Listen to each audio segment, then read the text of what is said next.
if you come in and have this expectation that you're going to be able to do work and life equally, is same time frame, put all this effort into all that, and you're going to be able to work super hard, but you also are going to spend time with your family, whatever it is. I think it's okay to have both. If you can be the Alex Hormozis of the world, and you want to work 17 hours a day and every day, 7 days a week, and grind and grind and grind, and you don't have kids, you don't have a family, like, that's okay. But I think just set that expectation up front versus like somebody that does have a family that wants to prioritize their faith, their family, their kids, all that. I think if you set the expectations that it's not going to be 100% balance and it's more the harmony approach Mark Greenwood is talking about, I think that's going to ease some of this tension, Joe, that like you said you have and I get all the time.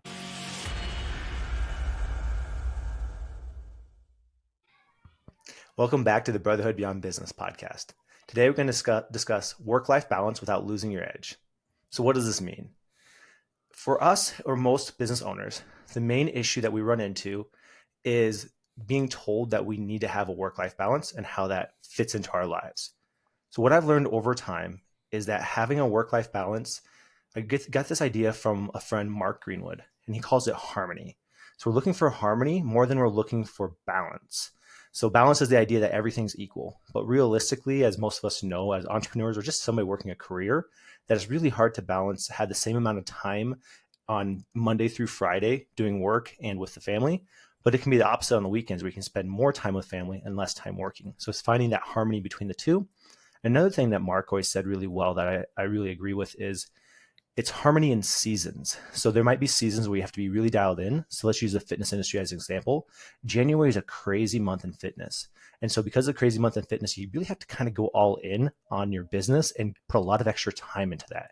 However, summer is a kind of a slow time in fitness. So because of that, we can kind of reduce that load. The key is making sure that you're able to do that, balancing those two or creating harmony between those two instead of just working all the time. And when I first started in business, especially at 22 years old, I was 100% work. Like there was no such thing as balance. It was like 100-hour weeks. Like it's all I cared about. Honestly, I didn't have any other passions in life. I just got done playing sports and like I needed my next competitive thing. And so that was my next competitive thing, was working like crazy, which led me to honestly burning out and moving to Australia for a year to spend a whole year doing like fun. Right. And so I had to take a whole year off to recover from 4 years of crazy amount of hours. So that definitely wasn't balance or harmony because I had to I gave up 4 years and then took a whole year back. I don't think that can be really normal in most people's lives. So work-life balance was not exactly there in that sense. And then when I started my first fitness business, I did the exact same thing. I went hard for the first like 7 years realistically. And it took me probably until honestly, it took me until I got married before I ever figured out what harmony was, because I didn't have a need for harmony. And so I got married in 2022 or met my wife in 2020. And so that started to create a little bit of harmony. But as all of us went in the fitness industry, like there wasn't a lot of harmony in 2020 because it was just like finding out how to survive. And so it took a couple of years to kind of figure out how to survive. And then I started to figure out what harmony was. And that helped me move myself out to out to Arizona, where I lived in Chicago at the time. So I am still in that process of figuring out harmony, but I have so much more harmony and I live in Arizona for the work-life balance. I don't think I've lost my edge at all. I'm actually probably more razor sharp now than I was from 27 to 34, mainly because I'm recuperated a lot more. I have a lot more energy. My wife gives me the balance that makes it worth stopping at 5 o'clock at night. So that's kind of, in my opinion, when I first start off with that, my idea of what is work-life balance or how do you create harmony, that's kind of how it works for me. How about you guys? Yeah, I mean, I think for me personally, Trevor, you and I, like we've talked about this so many times, is like I'm probably one of the worst in like our group here that when it comes to work-life balance. I love Mark's analogy as well, the harmony, and I've tried to hold on to that a little bit.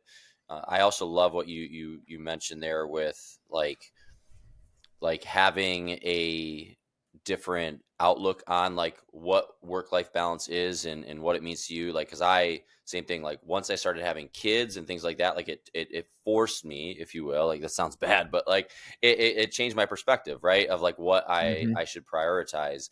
And, but for me, like I still struggle with it. Like I'm always trying to like go, go, go. And I mean, we all have been in the fitness industry for a long time, and how who has that client at their gym that works out 7 days a week, goes hard, doesn't get results, doesn't really get anywhere, feels kind of crappy, a lot of the times because they're not taking that time to create harmony in their fitness, right? The recovery days, the rest days, things like that, and I think Trevor, you in particular have taught me a lot with like being okay with shutting the laptop down at 5 8 p.m., 6 p.m., whatever it is, or saying, you know, let's not work on the weekends or create allocated time dedicated to family and things like that. Where before I'm just like, I got to do more. I got to do more. I got to do more. And then really nothing ever really is that effective or done well because I'm kind of like that person that works out every single day that just never really gets anywhere because they don't have that time to recover. So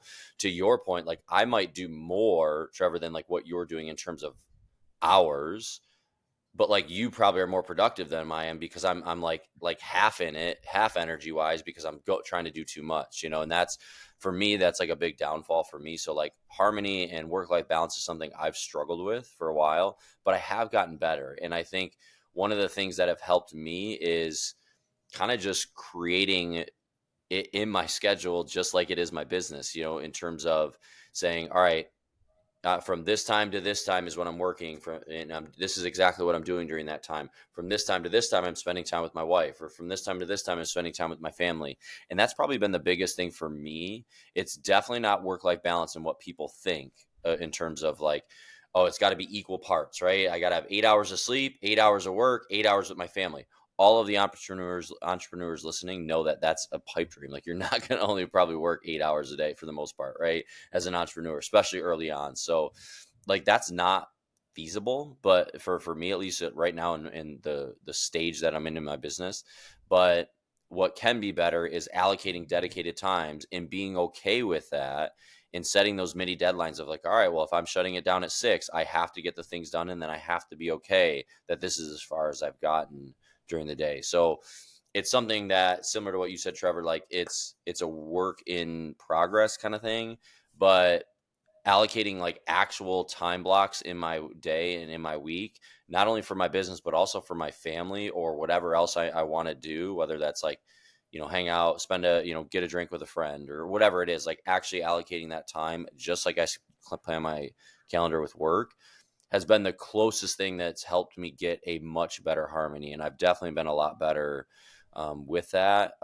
Still a long way to go for me, but I definitely have noticed that it's helped me a lot with not just feeling better mentally. Like I really don't get stressed anymore, which is kind of crazy. But what it does do is it not only helps my mental health, but it also helps me to be more productive at work because I have these little deadlines. I have these little things. I have these little points where I do decompress. I do scale back a little bit, but I could still do better. So that's kind of where I'm at, Trevor. And I know you've helped me a lot with that. Joe, I know you and I have even talked about this before. Like Mm-hmm. this is like an important factor for you. I know you're a family man and all that. Like what are some things that you've done to kind of, get a better, I'll use quotations, work-life balance or harmony when it comes to work in life?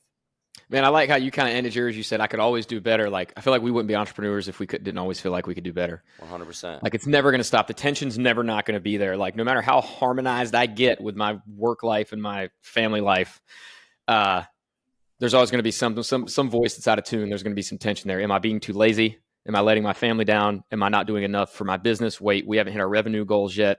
Maybe I could go get this in. And it's always been about the biggest thing that I learned. I don't remember when I learned it and what really sparked it, but it was learning to be okay with knowing that I might not get there as fast as like my ambition wants me to go there.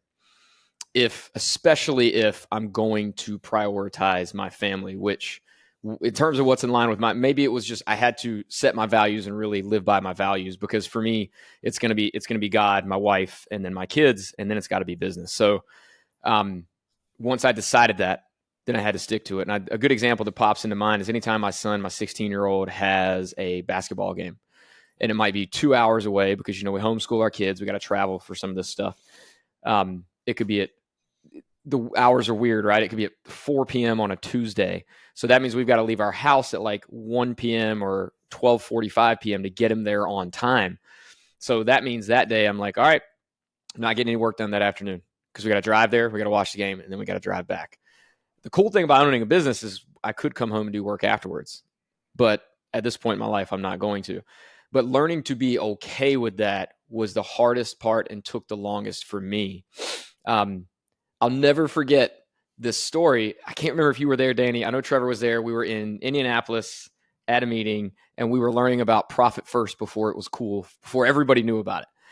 And Dean Carlson was like sharing information about it.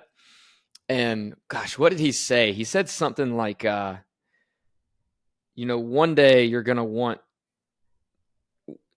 there's going to be a time, or one day you're going to want to do something different in your life than just your fitness business.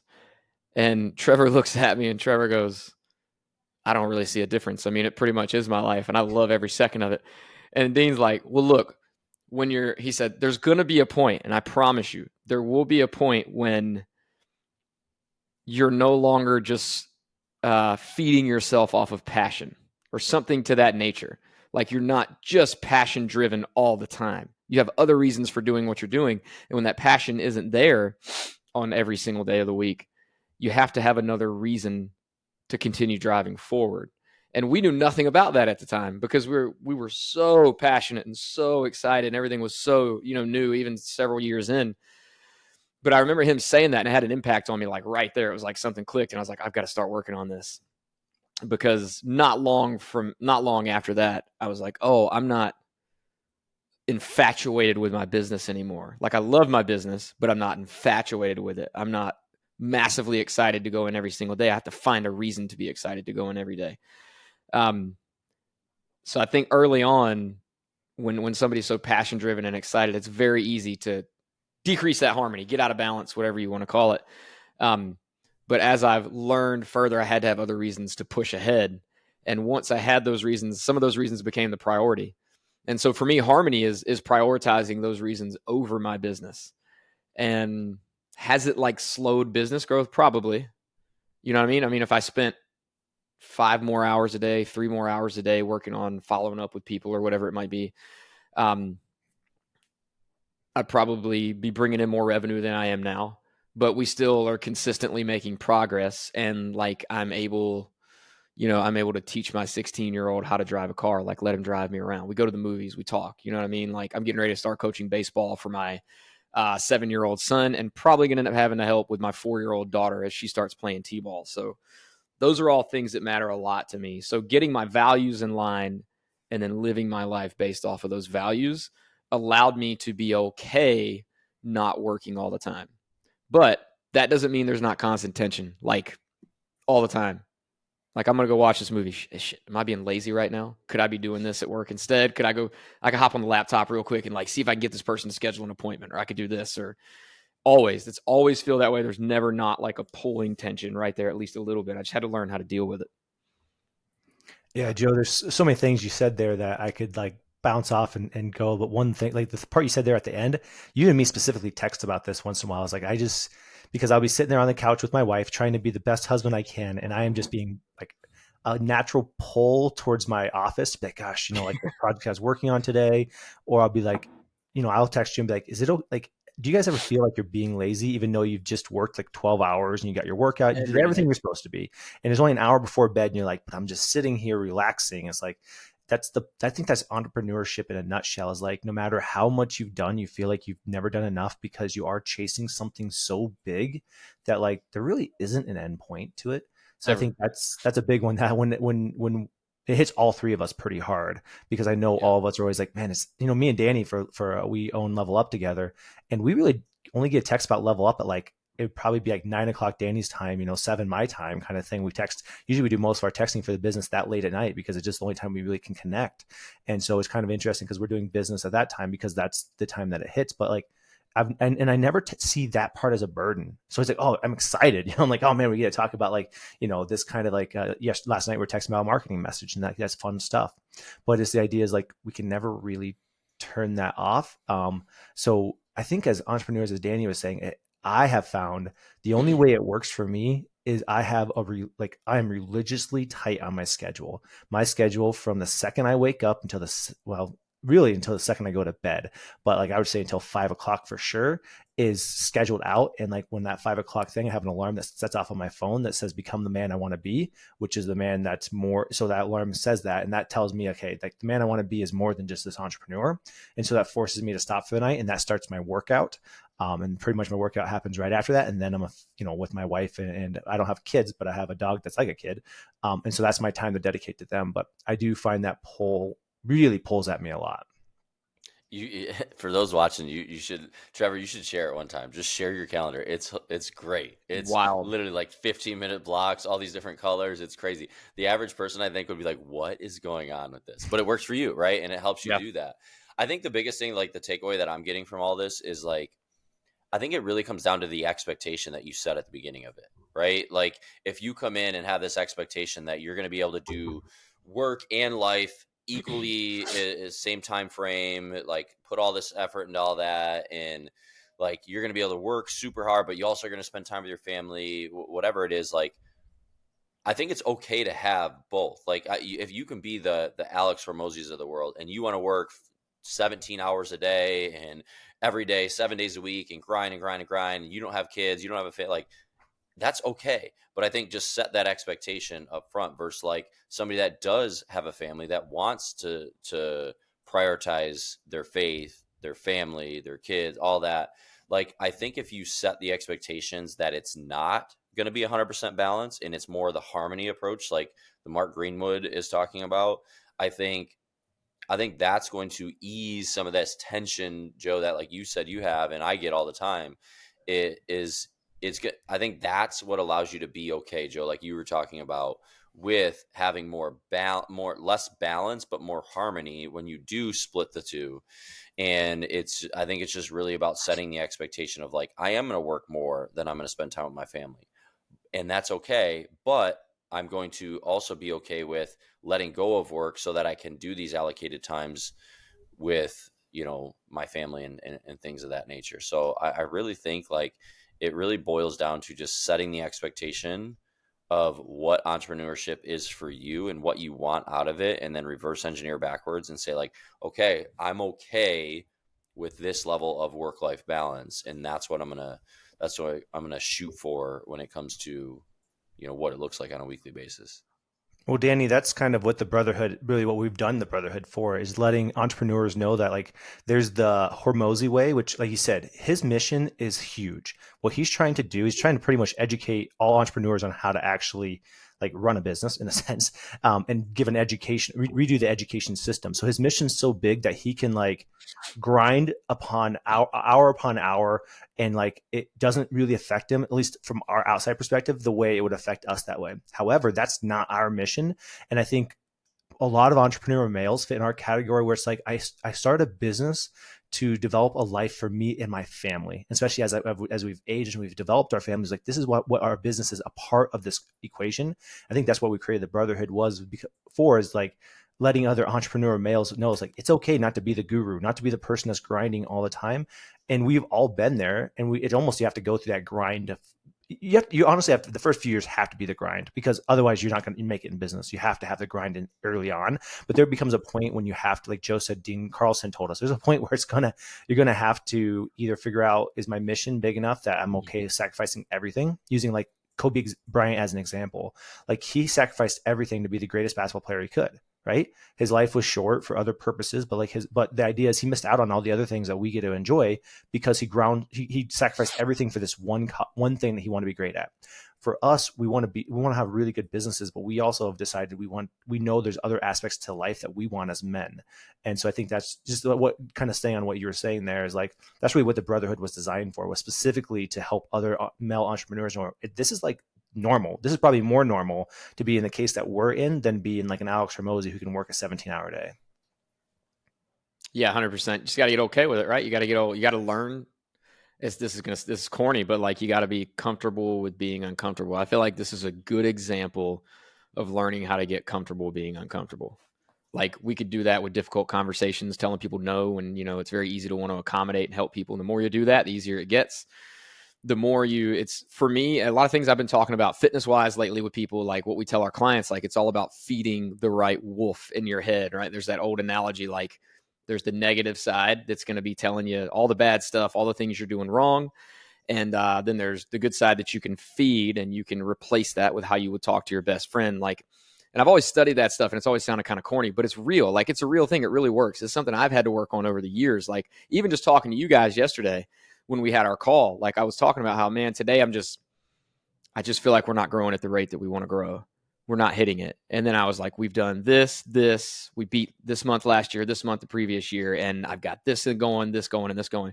And then Trevor reminded me, hey, that's a lot of good stuff you got going on right there. And there's growth being shown there. Like, you should be pumped about that. And that was really, really helpful for me because it clicked me back into the mindset that I want to be in. For whatever reason, like, I've been dealing with a little bit of anxiety over the last few days that I haven't dealt with. Like, Danny, you talked about how you're not normally stressed out anymore. I'm not either because I'm blessed right now. I've got great staff. Everything's real well balanced. Everything's been in harmony, but there's just a couple little things changing right now. Some things that have happened, or nothing major at all, but just because they haven't happened in a while, it's a little more uncomfortable, and I got to be okay with that. Right. Like, there's always tomorrow. There's always another client. There's always a better staff member over the one you have now. Like, whatever the problem is, there's always an answer. Just sometimes it sucks for a little while. And feeling lazy as you're trying to watch a movie with your 4-year-old daughter can be just as uncomfortable as any of that stuff ever is. I think that's an interesting analogy, Joe. Like, when you said that, like, it clicked for me because, like, I think one of our last podcast episodes, I talked about, like, one of my motto, like, I try to do is be comfortable being uncomfortable. I try to live that way a lot, but I almost You get always used think to of it, it right? of like, well, I almost like try to do it like doing more versus like this is almost the concept of being comfortable doing less. You know what I mean? And it like, Oh my gosh, you yeah. literally just flipped the switch in my mind of like, wow, I'm not really trying to be uncomfortable being uncomfortable, of like saying it's okay not to do more. You know what I mean? Yeah, That's because we're interesting, man. very That comfortable was a good doing more. share. I think what Yeah, you for just said, though, sure. the way you framed it, like, that was perfect. Like, we're all very comfortable doing more. We're like, Yeah. if we got a goal, I'm going to do more to get us to that goal. Yeah. Because it's under my control, right? Everything's based. Our outcomes are generally based on our actions. So, yeah, doing less is a whole different side of the equation, the meal, whatever you want to call it. It's just different. Yeah. The beginning of last year, I read a book. I don't remember if you guys were in the group of people that were reading this book, but Essentialism. And that's the whole idea of, is like working on the essential things is actually way harder. Focusing on the things you really like. It's not even focusing on things you should be focusing on. It's just focusing on less. And I put a lot of effort into that this year, over the last year, realistically. But yeah, it is really hard to continue to reduce the load that you're willing to do more quality stuff versus quantity of stuff. Yeah, that kind of alludes to what I've been working on over. I didn't make this up, but I told you guys about this. Danny, you and I talked about it. Like, Chris Cooper from Two Brain, he has the Golden Hour, the book that he just put out, all that good stuff. And for a fitness business specifically, but you could apply these principles anywhere. Essentially, you come up with like your 5 priorities that always have to be done. You have your golden hour every day, and you do one of those priorities first with no distractions. Maybe you even start it with 15 minutes of meditation, and then you go specifically into that activity that's assigned for that day. If you get it done before the hour's up, then you can move into working on bigger projects. If you don't, you still have to stop at the end of the hour, and you make your to-do list for the remainder of the day, not for like the rest of the month or the rest of the week, right? So just having that routine, and like Trevor, I think for you, it's your calendar blocks and everything being planned out specifically, and being disciplined enough to go into your calendar and adjust things. Like you talked about, you knew the weather was bad, so your workouts are going to have to change today because you might not be able to get outside. So you went and actually changed that in your calendar. For me, using this golden hour, even if I'm not consistent with it every single day, I have something to fall back on to know, like, if my brain's a little scrambled today and I'm not exactly sure what I want to work on or what I want to prioritize, I can always go back to that. I have that to go back to start my day, and it helps get me back in line or keep me in line. But it also provides, if I get that daily priority done, no matter what else gets done, like in most circumstances, I know that I can be okay being done at when my son has that basketball game, or at 5 o'clock or 6 p.m. Like, I know even if I'm dealing with, did I do enough today? It's like, I got that thing done. that's my daily priority. That is done today. So I at least got that. And that's one step further in forwarding or growing my business, because that's the main focus of it, whether it's with current clients, other, outside people, whatever. That has helped me a lot too, to have that routine. And I think we probably have 3 different ways of that routine working, or like a version of something working. So that can help as you're dealing with that tension, is just understanding what you have to get done each day and starting your day with that thing.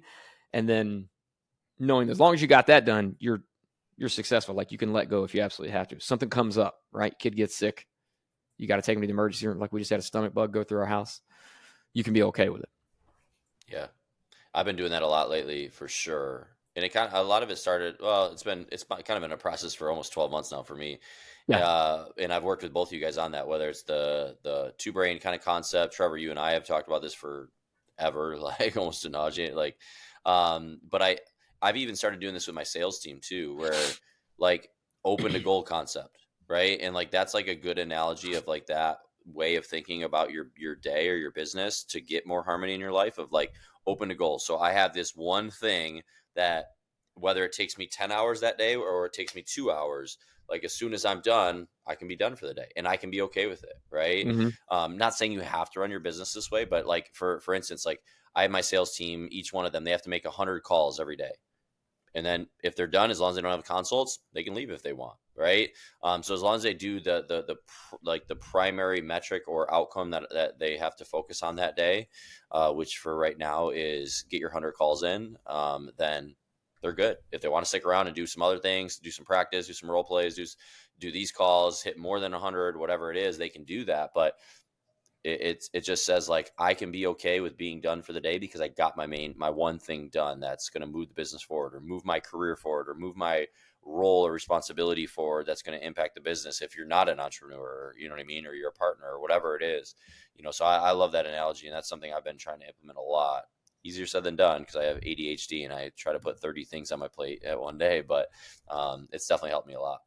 How do we know, how do we apply that? Like, this is just what came into my head, is like, how do you go to bed at night knowing you did enough for your family, not for your business? I think for me, so this is my anybody that knows me always come back to this. I always call it's my life systems. Every aspect of my life is systems, which is for me is freedom. Systems are freedom, but that doesn't mean it's for everybody. Just for me, it really works out that well. And that's why I said, like that 5 o'clock alarm goes off, and the systems for me are, so I have my day broken into relatively 4 quarters is what is considered. And the way I work those quarters is those quarters have specific things I have to get done. And I call those like each quarter of the day is a system. And this system, if I win this one, so the idea is I can win 4 quarters in a day. I could win 3 quarters in a day, blah, blah. With the fourth quarter of, this is specifically Monday through Fridays. The fourth quarter of the day is family time. And so that 5 o'clock alarm goes off, which starts the fourth quarter of my day. And that's the win. The first win happens. So the system is, as soon as that alarm goes off, no matter what's going on my computer, like it's like, okay, I should have been done. I actually have a 4:30 a calendar alert that goes off. This starts the shutdown for the day, which is just reorganizing my calendar for tomorrow, shutting down all the things I need to finish up, like one last email check, blah, blah, blah. But then that alarm goes off, and that's like my rules. When that hits, the funny thing is my dog knows it. My dog literally lays across from me all day long, and he knows that when that alarm goes up, he pops up because he knows this is my time now. And so then that starts the evening, and he gets to finally go out of the office for the day. But that starts with the systems. Like you, Joe, your question was like, how do we make sure that our family doesn't get ignored in this equation? Okay, I don't have kids, and kids are chaos. I understand that for many reasons. But so I can't say that this works for anybody that has kids. This is coming from somebody that doesn't have kids. I have a system that as soon as that 5 o'clock alarm hits, that starts my workout period, which I get 1 hour for a workout. So if I delay it, the thing that gets screwed is my workout, which I don't want to do that because I have some weight loss goals. So I don't want to miss out on that time. And then we go into, then it's cooking dinner with my wife, and we start our evening routine. But for me, the way it works for me, how to do this family thing comes down specifically to having systems that allow my brain. And it's something that these systems didn't come overnight. It's like I've been tweaking them for probably, my system's been tweaking for 12 years minimum, but the family one has been tweaking probably for the last 4 years. But the idea is like I'm continuing to get better and better at like, okay, I need to make this adjustment or this adjustment or this adjustment. It doesn't happen all in one time. You start to practice, and instead of just like blowing up the system, you just continue to make tweaks to it. I think that could work. I think that works especially well if you work from home and you have that control over your calendar. I mean, I think as entrepreneurs, we do have control over our calendar. Like that's a big boundary we have to set, is like when we say yes and when we say no, and learning to say no to people so that we could set an alarm like that, right? Like 30 minutes before we got to end the day and things like that. I think it's interesting there's always another, like a second tension for me is like, okay, this needs to be fixed at home. This needs to be fixed. Like, and these are part of my duty as the husband and leader of the household is like, I own these things. I got to fix them. But then there's my daughter wants me to throw her up in the air, play with her. My middle son wants me to go jump on the trampoline with him. My older son, didn't work today. He's been in the house all day. He wants me to go drop him off somewhere because he doesn't have his license yet. So it's figuring out that balance as well. Like it's very hard when you got 3 kids. Like, Dan, you have 3 or 4? You have 3, right? Yeah. Yours are, I feel like all 3 of yours are younger though. Yeah, they're 8, 6, and about to be 3 this weekend.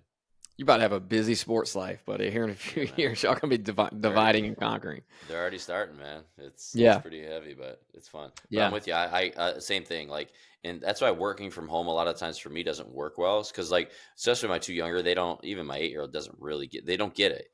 But you're home. Yeah, you're it's right hard. here. It's like hard. I don't. What do you mean you're working? You know what I mean? So, and same thing. Like they all want to pull you in all these different directions, and you're trying to get work done, and then you have work on your mind, and then you get stressed out. You know what I mean? You have that tension, like you talked about. It's tough, man. So I don't think I don't think there's 100% perfect system, right?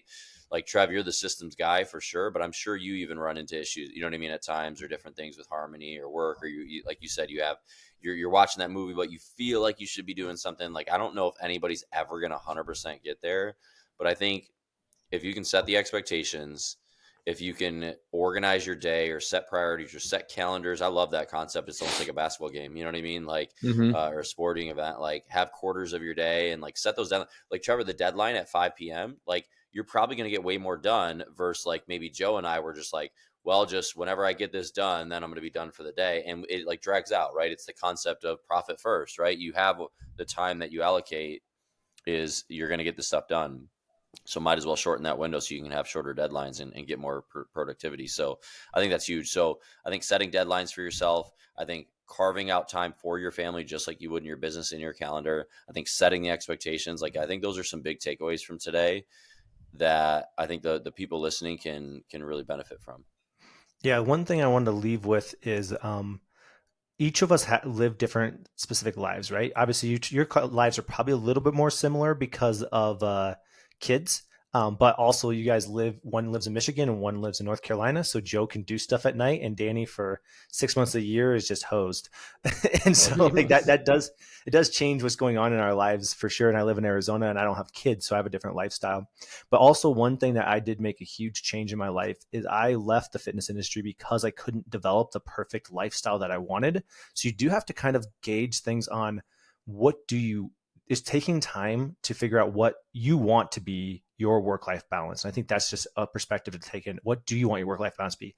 And if your current career doesn't allow for that, possibly be bold enough to change it. And that was what I did. Is I knew owning a fitness business, even though the bigger it grew, the less I had to be there at the odd times. But there's always that, like, what if something happens? I have to do the odd times now. And so I just didn't want that obstacle or that thing. So I had to make that big change. And for me to move, I also moved 2,000 miles away from where my gym's at. And so the idea was that I wanted to be able to move too. And I didn't want to have that like brick and mortar place that I was stuck to. So that's another thing to think about. If you just, no matter what, your career doesn't set you up for a good work-life balance, it is worth really figuring out what you want that to be, and be okay with the fact that you might have to change that. And it's a bold move, but I promise, from somebody that you in a sense had to start a business from scratch, it's doable if you have the skill set to be able to do it. You just got to like think about what you want. And now the current career that I created is set up to be able to be a 8 to 5 job, But I also had to make certain sacrifices. My income had to come way down to be able to rebuild that back up. And I had to make that sacrifice, but it was worth it for me knowing that I'm 38 years old and I have to do that. In my opinion, I'm going to do this for another 30 to 40 years. And I wanted to build that lifestyle for 30 or 40 years. Cool, guys. Yeah, Let's go ahead and wrap up on that for the day. There's a great conversation today about work-life balance, as we call it, like Mark Greenwood calls it, harmony. I think that's a great way to kind of think about it. Start to figure out in your life how to create systems around it. When I say systems, it just mean like, don't just hope it's going to happen. What we mean by systems is like, just don't hope all of a sudden your life's going to be balanced. You've got to put effort into making it balanced, and that's up to you to do. And then just kind of figure out how you want that to look, because by listening to a guru or even us figuring out what we want for work-life balance is not what maybe what you want for that, what you and your wife want for that, or your situation that you have, what you want. So you got to make sure you take that into account too, is what you want from it, not what anybody else tells you it should be, and figure that out for you. And then just start to work a plan. And it won't happen overnight. You're going to have to continue to practice. Like we talked about, there's a tension that will always happen as entrepreneurs. You just got to be okay with understanding I set the expectation of what this looks like Danny said, and be okay with that expectation. And having that tension is just going to be entrepreneurship. All right, guys, have a great day. Hit subscribe, turn on notifications, and stay locked in. Brotherhood is more than business. It's about leading from the front, leveling up in every domain, and becoming the CEO of your own life. Step up, execute, and we'll see you in the next one.